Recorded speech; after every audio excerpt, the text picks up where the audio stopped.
How to find recently added contacts on iPhone. Want to see who you recently added to your iPhone contacts?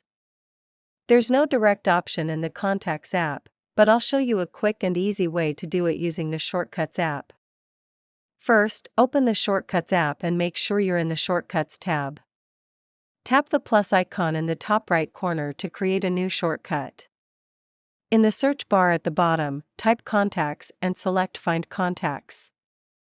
Now tap on the Sort By option and choose Creation Date. This will filter contacts based on when they were added.